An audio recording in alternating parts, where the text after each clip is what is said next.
De salir, carga A en tu casa. Es económico, simple y seguro. Juntas y juntos, hacemos que todo funcione mejor y nos aseguramos disfrutar de nuestras vacaciones. UTE, avanzamos con energía.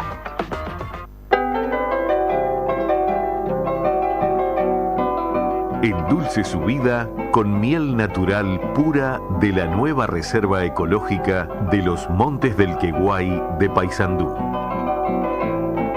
Adquiérala en la radio en envases de 1 kilo. Único distribuidor Luis Córdoba.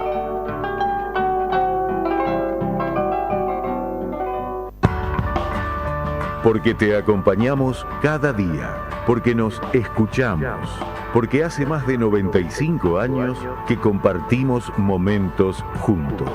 Porque sos parte de la gran familia de la 36. Ahora tenemos que vernos. Nos encontramos en YouTube. Suscríbete al canal La 36 Radio Centenario. La 36 crece con vos. Con Previsión y Parque del Recuerdo, usted puede acceder a la mejor solución en Cementerio Parque. Con cobertura fúnebre integral y la cuota más accesible. La mejor opción para armonizar naturaleza, memoria y el homenaje por siempre para los seres queridos. Consúltenos por el 0881 60 y súmese a la mayoría. Pensando en el futuro, Previsión y Parque del Recuerdo. 0800 81 60. Ven y joven, con tus sueños juntos vamos a forjar un país en el que todos vivamos con dignidad. Ven obrero, construyamos, contigo seremos más. Por la patria socialista vamos a luchar. Junto al 26 de marzo por principios e igualdad. A partir de este momento, la audición del movimiento 26 de marzo, lista 326.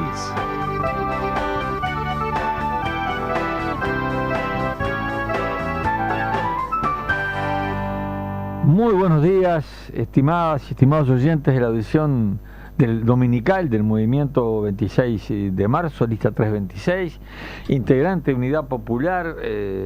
Con muchísimo gusto nos reencontramos con ustedes en esta hermosa mañana de domingo y de verano. Saludamos a Lidia, que está en controles, manejando todos los botones, a Wilfredo allá en planta emisora, garantizando que no haya cortes. Y bueno, vamos ya al contacto con el compañero Gonzalo Martínez, con quien vamos a compartir esta primera media hora del programa. ¿Cómo andás, Gonzalo?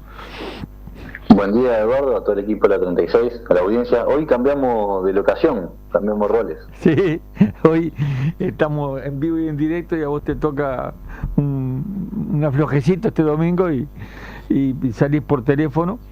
Y con muchos temas para abordar, algunos de los cuales ya abordaste. Tengo el Semanario de la Juventud acá en la mesa, y en tapa el título es Gobierno dilapida los recursos de las empresas públicas y los uruguayos pagamos caro las decisiones políticas del gobierno. En referencia a lo que vos planteabas en la audición de esta semana, con el tarifazo con que arrancó el año, este año, por decisión política del gobierno y por el manejo que se hace de las empresas públicas como elementos recaudadores, ¿no? Sí, efectivamente. De hecho, hay que definirlo como lo acabas de hacer, ¿no? Esto es un tarifazo.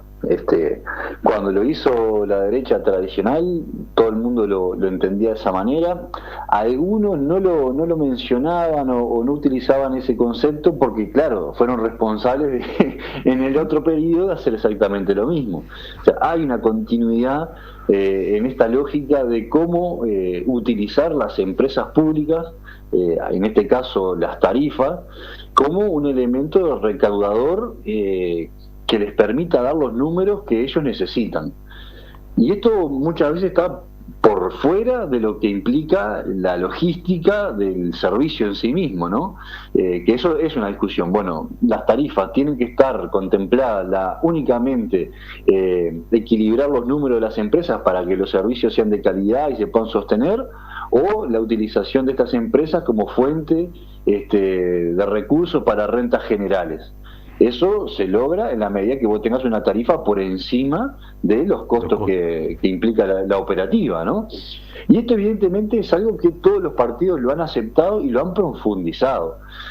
El porcentaje de incremento de las tarifas que son públicos ahora, que a partir del 2 de enero, son el reflejo de esto que acabamos de mencionar, de cómo se utilizan las empresas públicas para hacer caja, para ingresar recursos a rentas generales y utilizarlo después en cualquier otra cosa que los gobiernos de turno decidan.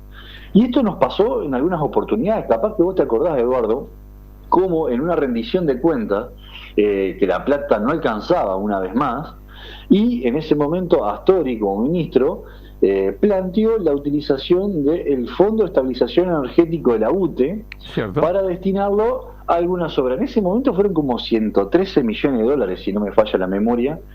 Pero, ¿qué es eso? Es un fondo que justamente la UTE va generando de reserva a partir de un porcentaje de su recaudación con las tarifas de la gente, y que se iba a utilizar, o debería de utilizarse, justamente en esa lógica de estabilización energética, que debería tener como destino, en definitiva, la interna de la operativa de la UTE.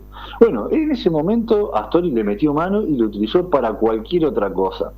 Evidentemente ese fondo se sigue regenerando, se sigue nutriendo, y es cuestión de tiempo, en esta lógica que gobierna, que se vuelva a utilizar ese fondo de estabilización energética para cualquier otra cosa.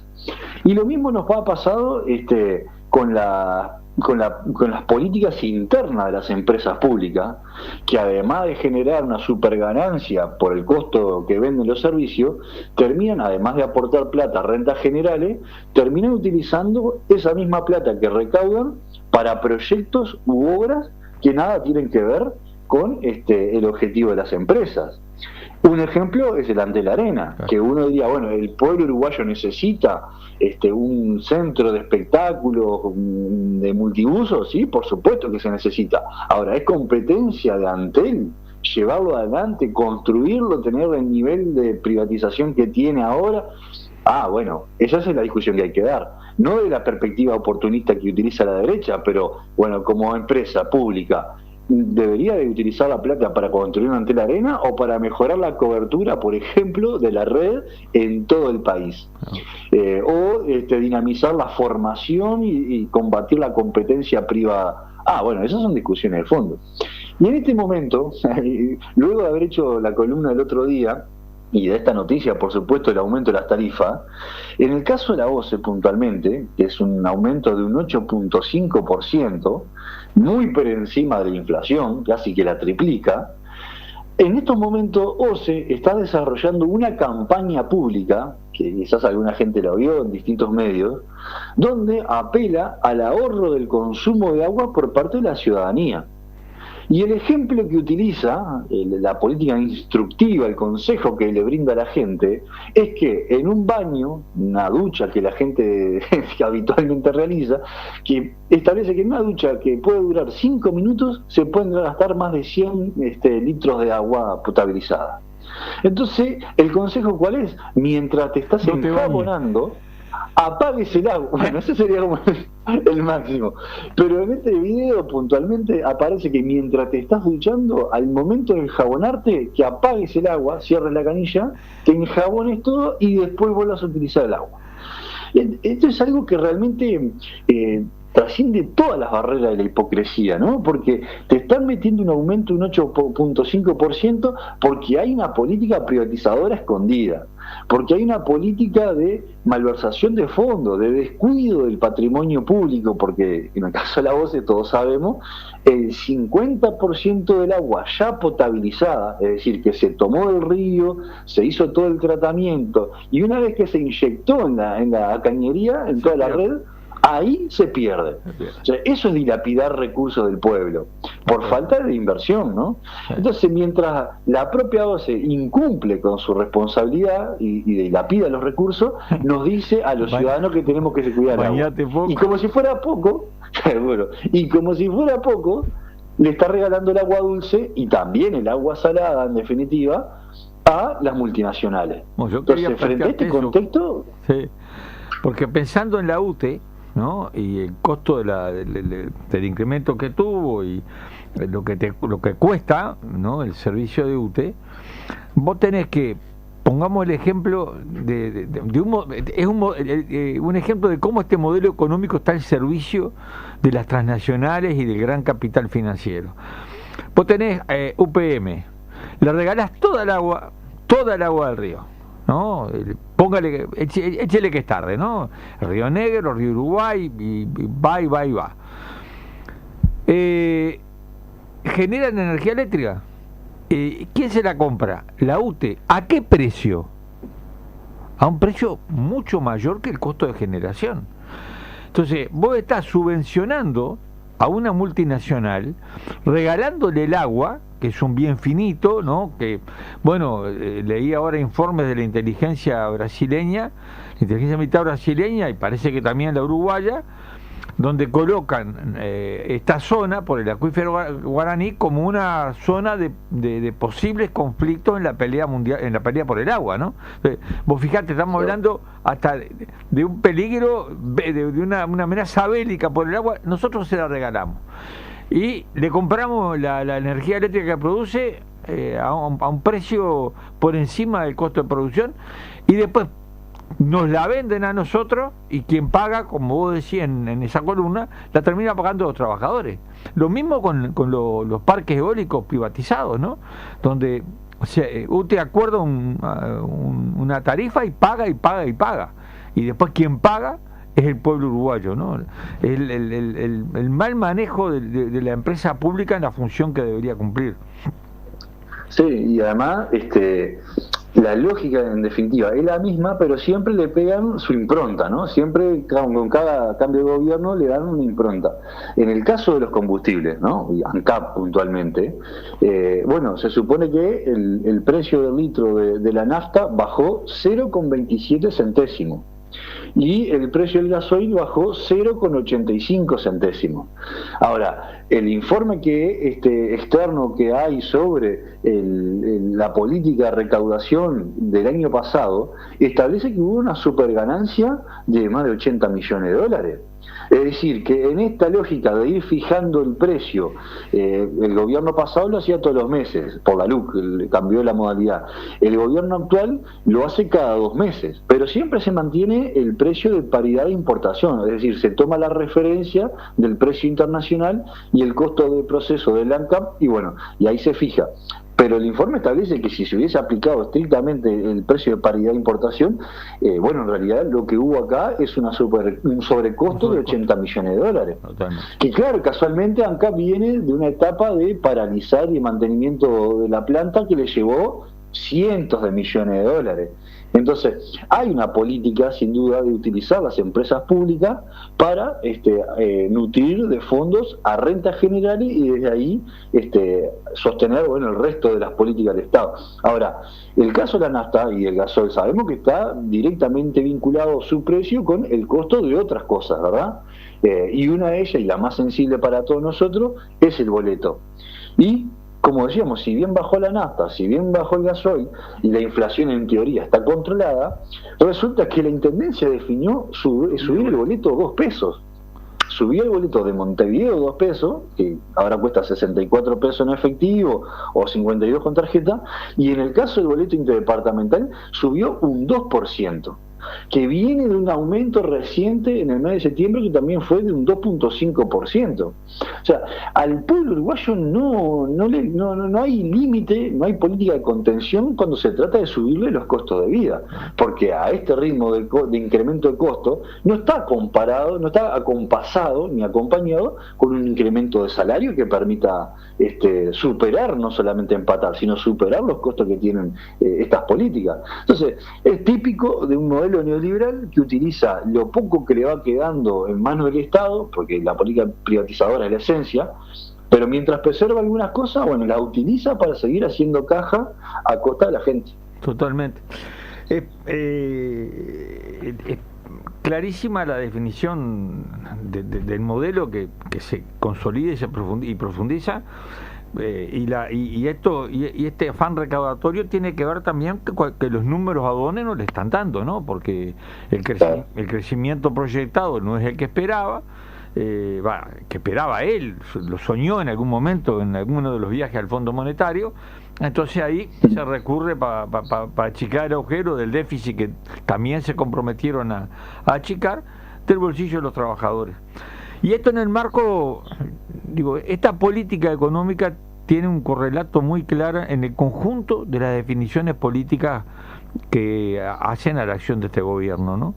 Estamos viviendo un momento, además, no podemos dejar en ninguna audición de hablar de temas internacionales por lo que está viviendo el mundo, lo que fue el foro de Davos, lo que fue la nueva arremetida de Trump, que se hizo una ONU para él, ¿no? Con una banda de presidentes de poca y escasa reputación, avanzando en su plan de recuperación de Gaza, ¿no? Es asqueroso el video que armaron con inteligencia artificial mostrando una Gaza que viene a ser mucho más que una punta del este de Medio Oriente. Obviamente eso está íntimamente vinculado a los intereses económicos de la propia familia Trump, ¿no? Es brutal. Pero yendo a América Latina, la situación en Venezuela sigue siendo de una gravedad tremenda, pero no para Venezuela, para toda América Latina.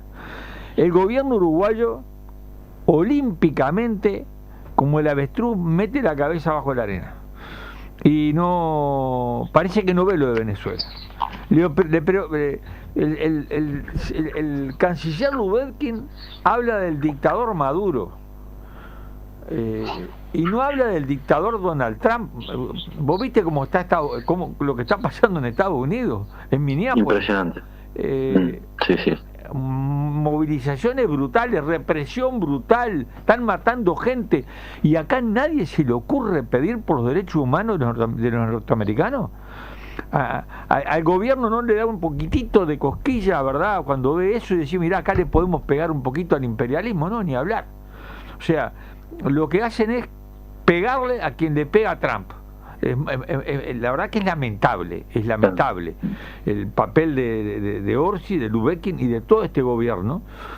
Y por suerte estamos viendo cómo, por lo menos acá, a partir de algunas organizaciones políticas y sociales, empieza a crecer la movilización de solidaridad con Venezuela y el rechazo a la invasión a Venezuela y el secuestro de su presidente. Esta semana que viene tenemos hay algunas actividades planteadas, Gonzalo. Vos estás participando también de esa coordinación. Sí, bueno, efectivamente, no hay que cesar en este trabajo de generar información, de generar conciencia, porque ellos no paran ni un segundo, ¿no?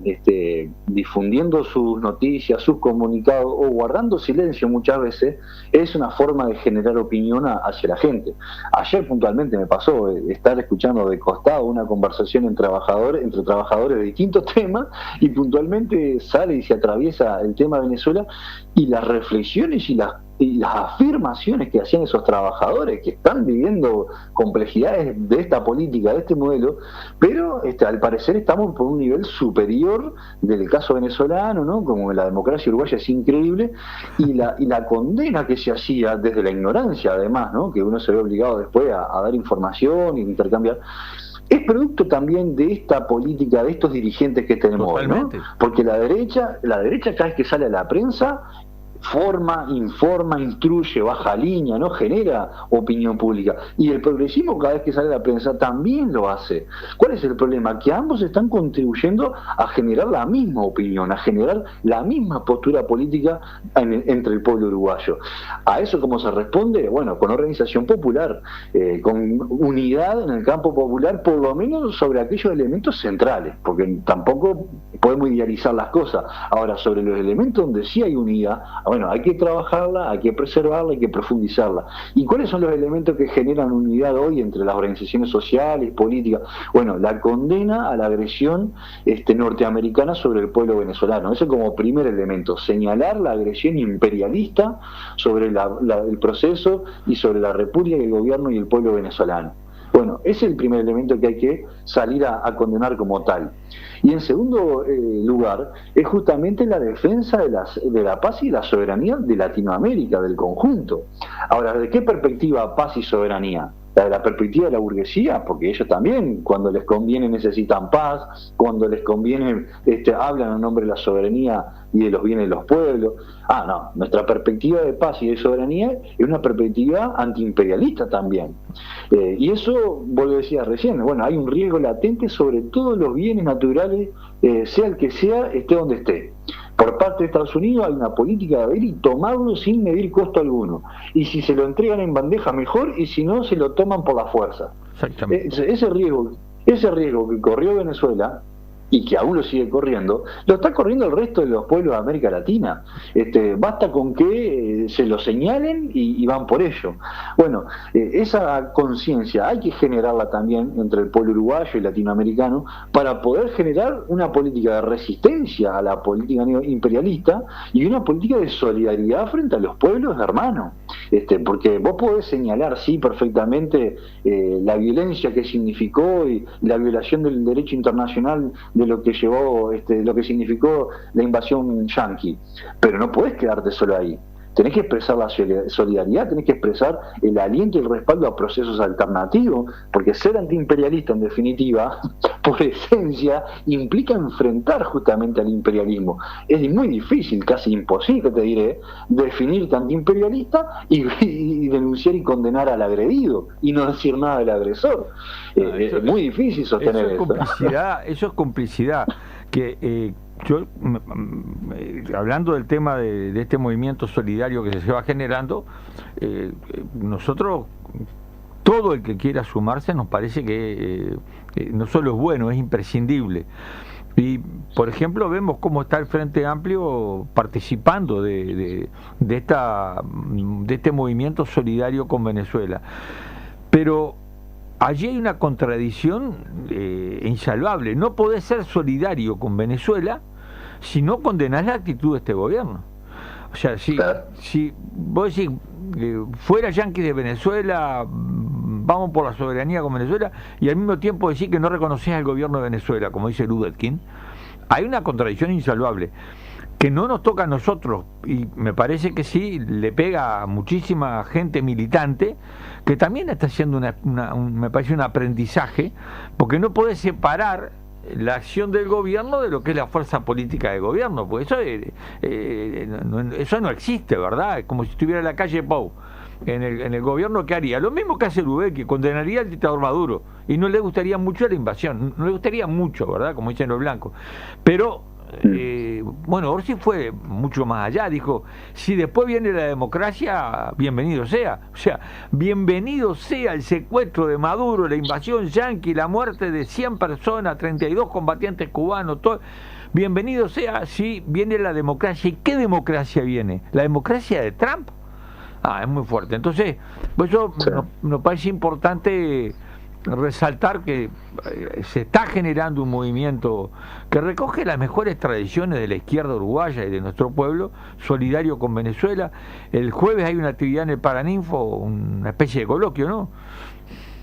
Efectivamente, sí, en esto de instruir y dar elemento a la gente, se está generando este seminario, digámoslo así, un taller donde habrá participación de abogados constitucionalistas, gente idónea en la temática del derecho internacional, que algunos son nacionales, uruguayos, argentinos, españoles, que justamente van a aportar una visión de cómo, además del genocidio en Palestina, se sigue violentando el derecho internacional en el caso venezolano.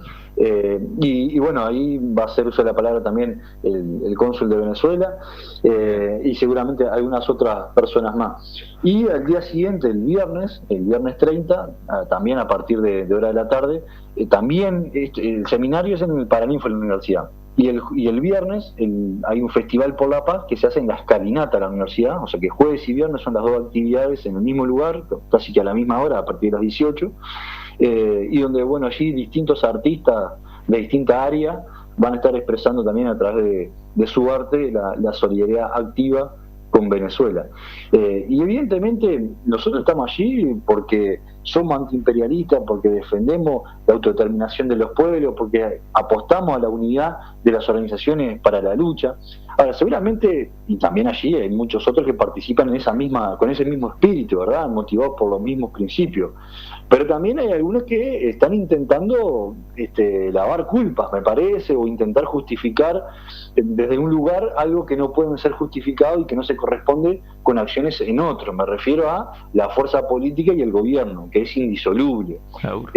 Si uno escucha a Fernando Pereira, es el más antiimperialista de todo cuando se trata de denunciar a Estados Unidos, pero cuando se trata de defender los otros procesos antiimperialistas, justamente, ahí se queda por el camino. Entonces esas contradicciones internas que vive el Frente Amplio, a la interna de la fuerza política, y la contradicción entre sus dirigentes partidarios y sus dirigentes del gobierno, está generando una crisis brutal. Entonces intentan ocupar espacios sin demasiado compromiso, espacios con amigos, donde puedan decir alguna cosita para calmar las aguas, pero lo que define es el gobierno, claro, que es el de ellos. Entonces ahí no hay dos formas de leer las cosas, ¿no? No hay diplomacia que justifique ponerte del lado agresor, al contrario. Totalmente. Seguimos esperando la condena del gobierno uruguayo, y me parece que nos vamos a cansar de esperar, porque no va a existir la condena a la invasión a Venezuela.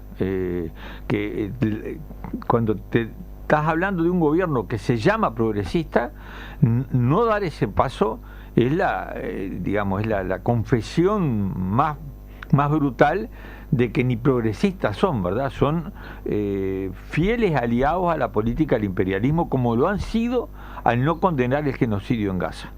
Y que quede claro, estamos hablando del gobierno.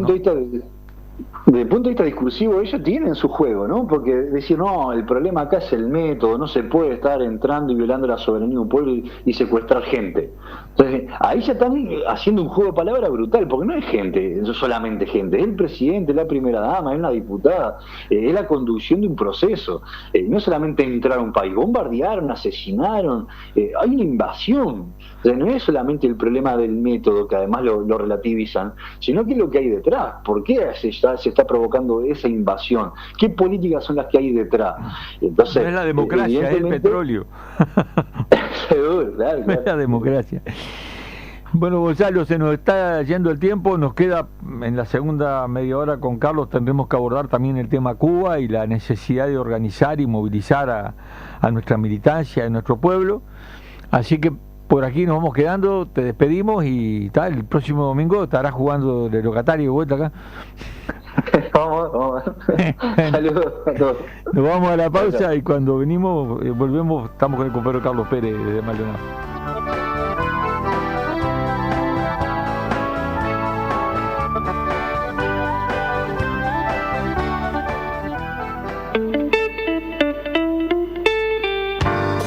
Transmite Radio 36, Centenario, de Montevideo, Uruguay. Una radio imprescindible, porque nos da ánimo siempre. La biblioteca de la 36 te espera de puertas abiertas. Tenemos una gran variedad de libros nuevos y como nuevos, que solo conseguís en la radio.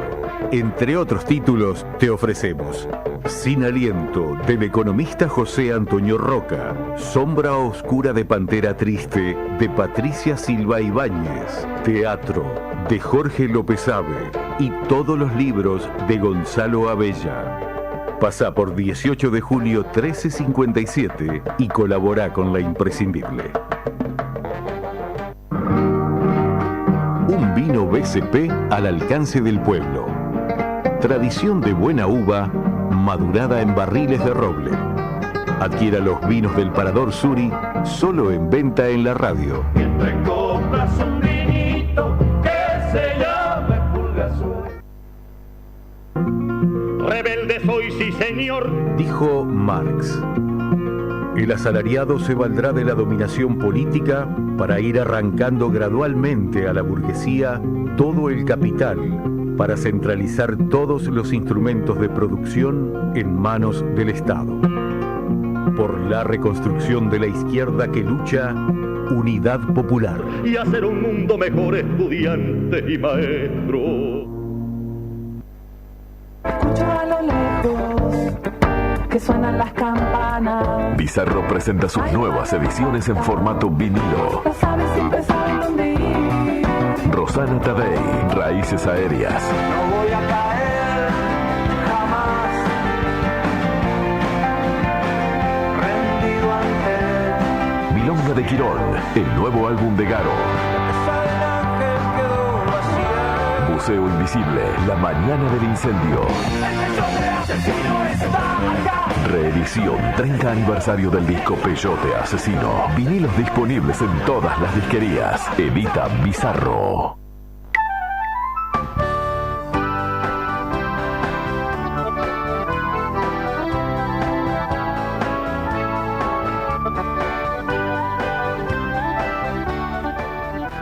Retomamos la audición dominical del movimiento 26 de marzo y ya tenemos en línea al compañero Carlos Pérez. ¿Cómo andás, Carlos?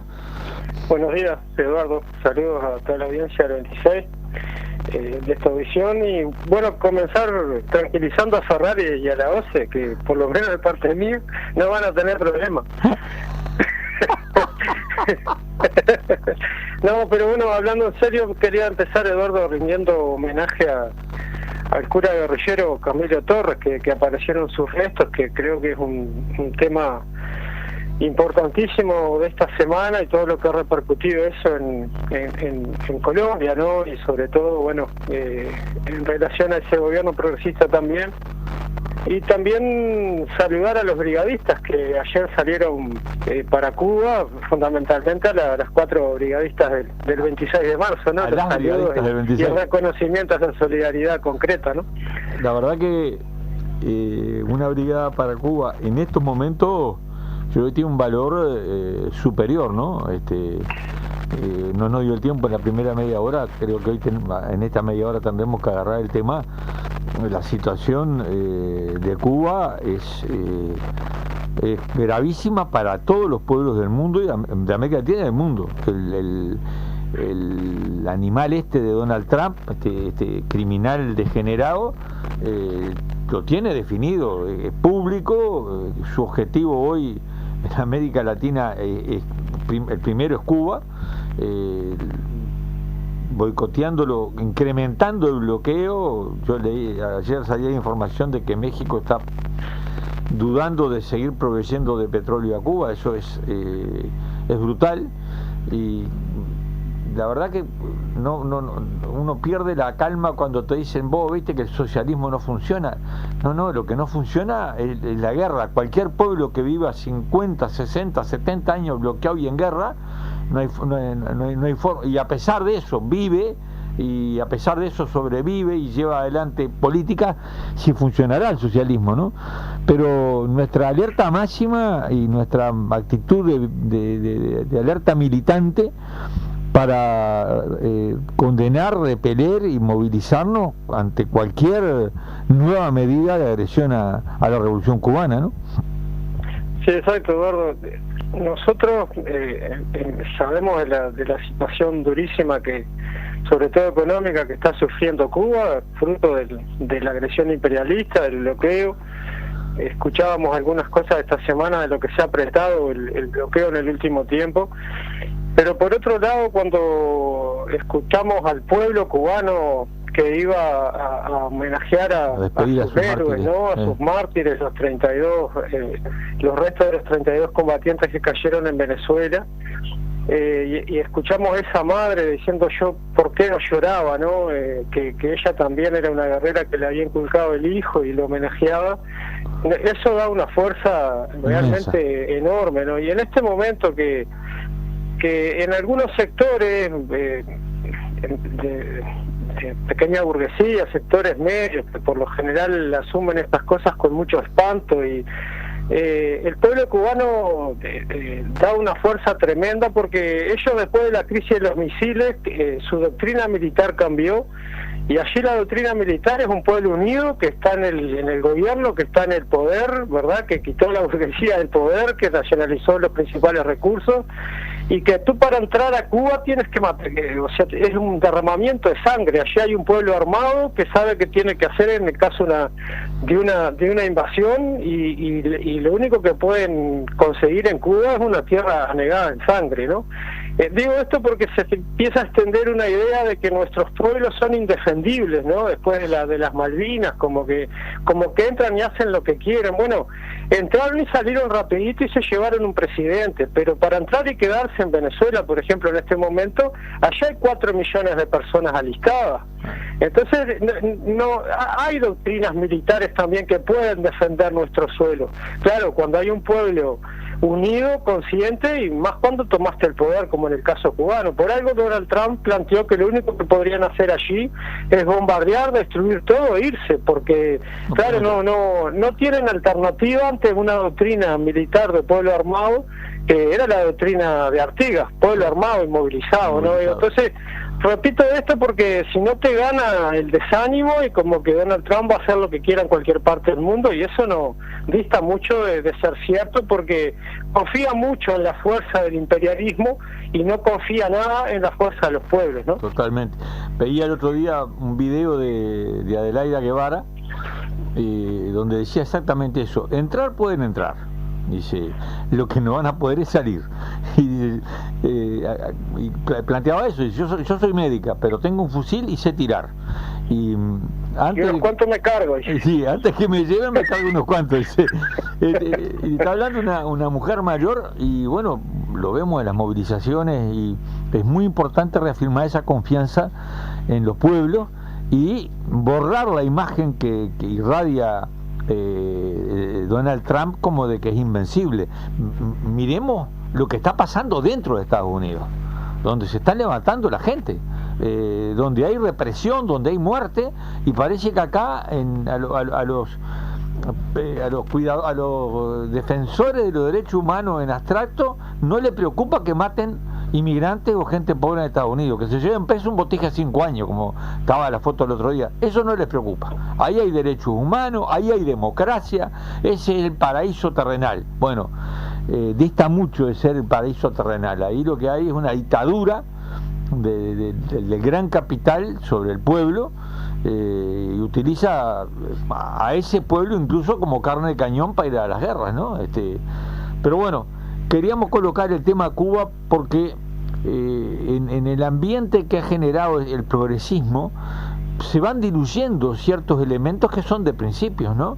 Entonces, bueno, sí, capaz que invaden, no invaden, no. Si invaden, la quedan, y nosotros acá tenemos que dar lo nuestro para ser solidarios y apoyar la resistencia del pueblo cubano. No es que, bueno, saco una declaración. Hay que organizarse, movilizarse, generar conciencia y aislar a la política del imperialismo, por lo menos en la conciencia de los pueblos, ¿no? Sin duda, Eduardo, además la falta de vergüenza de los dirigentes que hablan del paraíso terrenal uruguayo, ¿no? Porque no. Esta semana, yo digo, me asombró la cifra que se manejó, porque hace unos años hablaban de 1.200, después hablaron de 1.500, después hablaron de 5.000.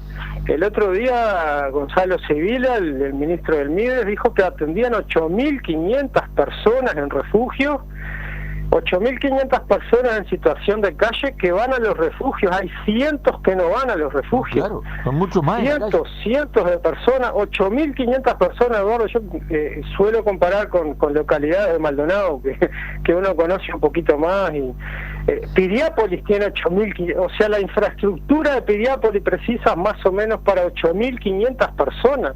Todo Piriápolis es 8.500 personas para uno hacerse una idea, ¿no? Es brutal. Pero claro, esto no lo explica el último gobierno de la calle Pou, ¿no? Porque antes hubo 15 años de gobiernos progresistas, ¿no? Lo explica el modelo vigente, el modelo del imperio, de las transnacionales, del sistema financiero.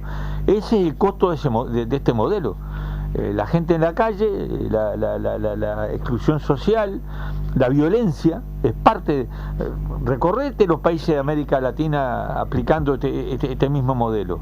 ¿Qué vas a encontrar? Lo mismo que acá.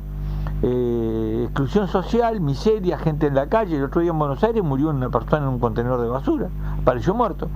En el paraíso de Milei, otro desaforado, hijo de esta época, ¿no?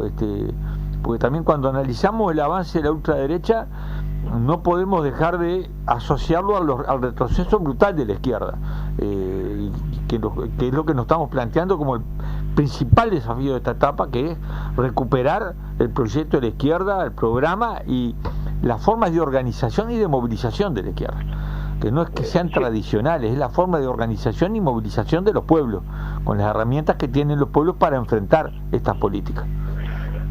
Si me permite, Eduardo y la audiencia, quería traer a la memoria algunos hechos de Maldonado que ocurrieron hace más de una década, pero que son ilustrativos. No sé si recuerdan que cuando la doctora Graciuso, que hoy es integrante del... fue integrante de los dos últimos gobiernos de Enrique Antilla, cuando era jueza, ella aplicó la ley de vagancia y expulsó a la gente de Punta del Este, la obligaba a volver a sus lugares de origen. No sé si recuerdan, fue por el 2009, el 2011. ¿Qué decía el Frente Amplio? Que fue muy duramente criticada. Nosotros, por supuesto, también, el Frente Amplio a nivel departamental, pero también a nivel nacional, criticó duramente la medida de esta doctora Graciuso, que después fue premiada por Antilla porque quería limpiar Punta del Este. ¿Qué decía el Frente Amplio? Que era una medida inconstitucional y que violaba derechos humanos fundamentales como la libertad de circulación y el principio de inocencia, ¿verdad? Y calificó esa medida del Frente Amplio en aquel momento de selectiva y discriminatoria contra las personas en situación de pobreza, ¿no? El segundo punto que tomaba muy duro para criticar a la doctora Graciuso hablaba de criminalización de la pobreza porque sin duda trataba de delincuentes a personas por el solo hecho de ser pobres, ¿no? Por no tener recursos económicos. Y por último también el Frente Amplio en aquel momento criticó duramente la ley de procedimiento policial porque decían que hacían un uso abusivo de las facultades que tenía la policía en aquel momento para identificar a las personas, ¿no? Y se calificó esa medida de limpieza social de las zonas turísticas, ¿no? Esto dijo el Frente Amplio en aquel momento cuando la doctora Graciuso intentó hacer una limpieza social de Punta del Este. Y hoy, digo porque se ve que el principio de coherencia se fue cambiado ahora en el Frente por el principio de como te digo una cosa, te digo la otra, ¿no? Entonces hoy dice que para responder a los reclamos de los comerciantes se va a hacer una limpieza del centro de Montevideo y se los va a mandar para Casaballe. Entonces la doctora Graciuso el año pasado declaraba que los que la habían tratado de loca y de nazi ahora usaban discursos similares al de ella en seguridad y orden público. Eso decía el año pasado. Seguramente ahora va a salir a declarar que no solo usan discursos, sino que aplican las mismas medidas, ¿no? Quería poner esto arriba de la mesa, Eduardo, porque es realmente asombroso la cantidad de personas en situación de calle, los que critican a Cuba, ¿no? Sí. Y los que critican a Venezuela, ¿no? Y que empiezan a aplicar las medidas que calificaban de nazi prácticamente por el 2009, por allá, 2011, cuando Graciuso hizo esto en Punta del Este. Es clarísimo, y una demostración más de cómo el abandono de una política de izquierda te lleva irremediablemente a practicar las políticas de la derecha, en todos los planos.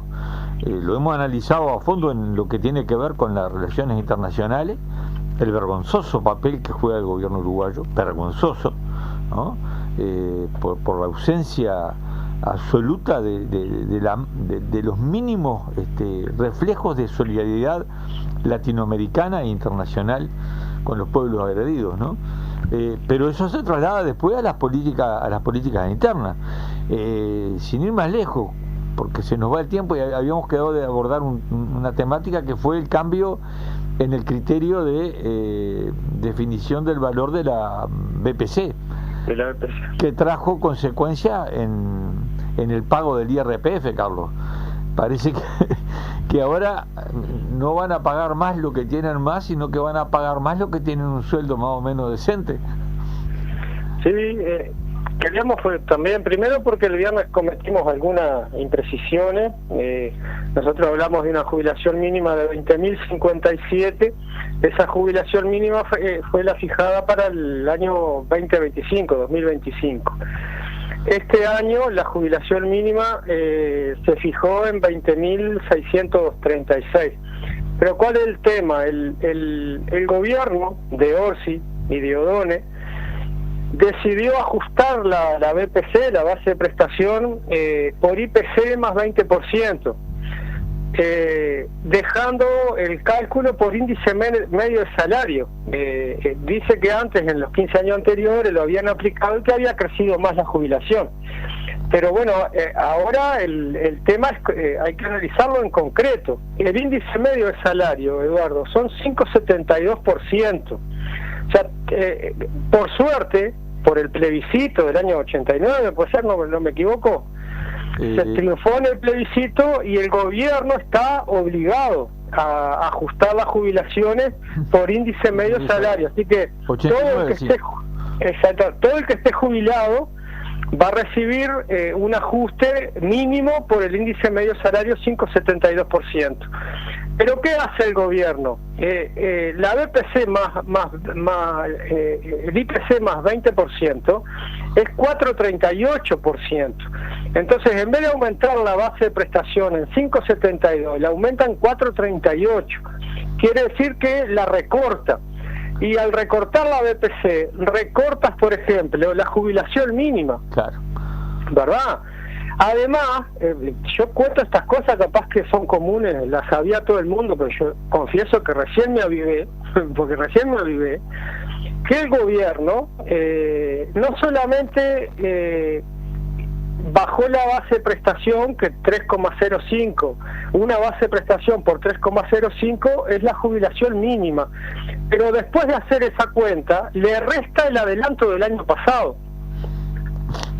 No sé si me siguen el razonamiento. Entonces, pero además, como recortó la base de prestación y además le descuenta el adelanto, lo que hace es que la jubilación mínima evolucione mucho más lento. Entonces, todos los nuevos jubilados, todos los que se van a jubilar en 2026, arrancan de un piso mucho más bajo, que por supuesto después va a evolucionar por índice medio salario, repito, gracias a que se triunfó en el plebiscito del 89, porque si no, O'Donnell y Orsi le arrancaban la cabeza. Totalmente. Entonces, más allá de las cifras, que pudimos haber tenido alguna imprecisión, lo que queda claro con esto, ¿verdad?, es que el gobierno de Orsi y O'Donnell utilizan la jubilación mínima como una variable de ajuste de la economía, ¿verdad? O sea que la variable de ajuste del gobierno, lejos de ser ponerle más impuesto al gran capital, ¿verdad? La variable de ajuste del gobierno, entre otras cosas, es anclar lo más baja posible la jubilación mínima, que de haber triunfado el plebiscito, hoy tendría que ser 24.000 y pico de pesos, lo que es hoy el salario mínimo, y de haberse ajustado por índice medio de salario, en vez de ser 20.636 debería ser 21.203 pesos, ¿verdad? Entonces, decimos estas cosas porque están confiscando, como nos acusaban a nosotros, del bolsillo de los más pobres, de los jubilados más pobres, de los que 140.000 que cobran una jubilación mínima, están ajustando para que a O'Donnell le den los números. También está lo del IRPF, lo del IAS, lo agarró Bordaberry, es muy vivo, el populismo de ultraderecha son muy vivos, agarran el tema impuesto porque es lo que más odia a la gente, pero a nosotros nos preocupa eso también, porque hoy ganar 48.000 pesos no da para nada, aunque muchos vivimos con menos, tampoco da para nada, y lo fajan a ellos, pero sobre todo nos preocupaba, Eduardo, poner arriba de la mesa el tema de las jubilaciones, porque este año, ¿verdad?, supuestamente culmina el diálogo social sus trabajos, vienen las modificaciones de la ley 20.130 y va a ser un año de lucha y de sostenimiento de los 3 puntos de la papeleta, ¿no? Totalmente. Creo que el gobierno pone sobre la mesa las prioridades para la lucha política y social en este tiempo y acá en este país, ¿no? Y nosotros hemos definido, incluso el último plenario nacional del 26 de marzo colocó como uno de los ejes de la lucha en este año el tema de la seguridad social, pero vinculado a los 3 puntos de la papeleta que tienen plena vigencia. Lo del diálogo social, yo creo que ya murió, ¿no? Nadie se pregunta en el país, vos hablás con la gente en el ómnibus, donde sea, nadie habla del diálogo social. Fue, como planteamos nosotros, un estirar, un ganar tiempo para ir matando un planteo como fue la papeleta con los 3 puntos, que tuvo un respaldo multitudinario de 1 millón de personas, ¿no? Hay una base social sobre la que arrancamos que es mucho más fuerte, mucho más poderosa que cuando arrancamos en la primera etapa del plebiscito. ¿Te acuerdas que fue la batalla para llegar a sintetizar esos 3 puntos y colocar tras esa bandera a todos los que estuvieron, ¿no? Algunos con un poquito más de gana, otros con un poquito menos de gana, pero de alguna manera se llegó a dar esa batalla. Y hoy, después de lo que vos desarrollás, ¿no? Con la rebaja de la jubilación mínima, en vez de llevarlo al salario mínimo nacional, con los ajustes que también son a la baja, bueno, se coloca esto como un tema central en un año, además, donde está la elección de los representantes sociales al BPS, que impone también el desafío al movimiento popular a ver quiénes realmente van a representar a los jubilados. En el caso de los trabajadores, me parece que ya está cantado, ya está armada la nómina de los que van a estar definidos por el PCNT, pero en el ámbito de lo que es la elección de los jubilados, nos parece que hay un espacio también para una batalla y colocar ahí a representantes que realmente defiendan los intereses de los jubilados, ¿no? Eduardo, mientras el gobierno, hablándole a los jubilados de Montevideo, que conocen estas cosas, mientras el gobierno le ajusta la jubilación un 3% más o menos, en vez de un 5,72, me refiero a la jubilación mínima, la Intendencia de Montevideo, el boleto de jubilado pasó de 11 a 14. O sea que el incremento del boleto para jubilados con la tarjeta STM se incrementó casi el 30%, casi el 28% para ser más preciso. Entonces creo que está claro, Eduardo, el carácter de clase, como se decía antes, de forma clásica, ¿no? Y hay que de lo que es el gobierno progresista, ¿no? Entonces creo que o intentábamos llamar la atención en estos temas porque realmente la falta de respuesta, suponemos que en esta semana van a empezar a aparecer respuestas de gente que está estudiando el tema, de ATCS, por supuesto, de la COJUPE se irá a expresar, pero no nos parece un tema menor, aunque parecen poquitos pesos, ¿no? Dice 20.636 o 21.203, el tema es que lejos de aumentar, la reducen y utilizan las jubilaciones mínimas como variable de ajuste. Pero quería agregar otro elemento, Eduardo, porque en la semana, si no me equivoco, economista, Alejandra Pico del PCNT salió a defender esta medida. Salió a defenderla, hablaba del gobierno del Frente Amplio, creo que se equivocó, no sabía si hablaba por parte del Ministerio de Economía o por parte del Cuesta Duarte, del PCNT, y terminó diciendo que como hubo gente muy afortunada, parece en Uruguay, que aumentó su poder de compra, su salario real, entonces veían ellos razonable, usó esa palabra Alejandra Pico, de que aportaran un poquito más. Eso fue las conclusiones que sacó hablando en nombre del PCNT del Cuesta Duarte y defendiendo al gobierno. O sea que si tomamos esto, no fue su principal vocero Abdala, que se va a ir de paseo con Orsi a China, que eso es gran joda, ¿no? Porque no es otra cosa, con 60 empresarios a China vender el país. Pero bueno, parece que si gana más de 48 mil pesos, acá es una fortuna y es razonable que los que trabajan, yo me imagino, pienso en un enfermero, por ejemplo, ¿no? Que hace 2 turnos de 6 horas y que Alejandra Piccoli dice que es razonable, que como se le incrementó un poco el salario real y su poder de compra, es razonable que pague más, que dado que los montos mínimos los topes mínimos estos del IRPF y el IAS se fijan 9 bases de prestaciones, 7 bases de prestaciones, a ser más baja la base de prestación, es más bajo el límite y hay más gente que cae en la franja, ¿verdad? Y tienen que pagar más.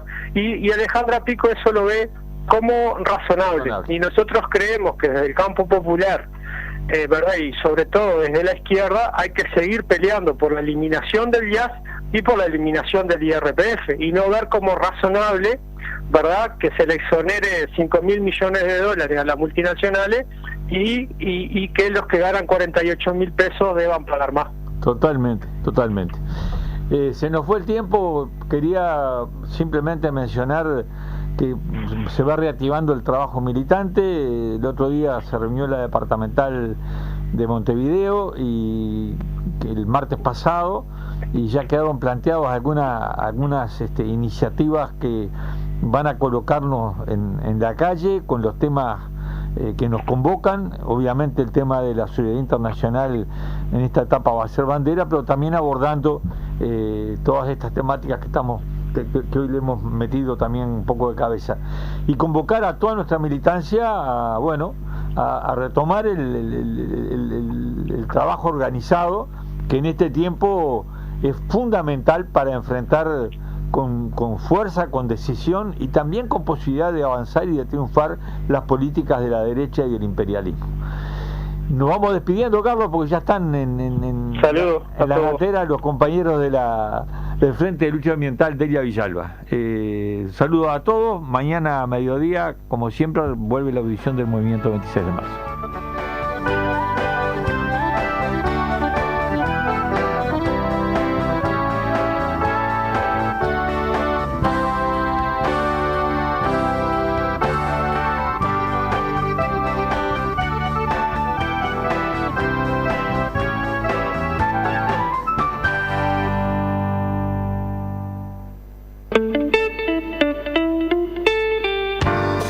Transmite Radio 36, Centenario, de Montevideo, Uruguay. Una radio imprescindible, porque nos da ánimo siempre. Estas vacaciones, viaja con energía. Planifica la carga de tu auto eléctrico de la forma más eficiente con la app UTE Mueve. Aprovecha los nuevos puntos de carga que impulsan la movilidad sostenible y un turismo más verde. Antes de salir, carga en tu casa. Es económico, simple y seguro. Juntas y juntos, hacemos que todo funcione mejor y nos aseguramos disfrutar de nuestras vacaciones. UTE, avanzamos con energía. Porque te acompañamos cada día, porque nos escuchamos, porque hace más de 95 años que compartimos momentos juntos, porque sos parte de la gran familia de la 36. Ahora tenemos que vernos. Nos encontramos en YouTube. Suscríbete al canal La 36 Radio Centenario. La 36 crece con vos.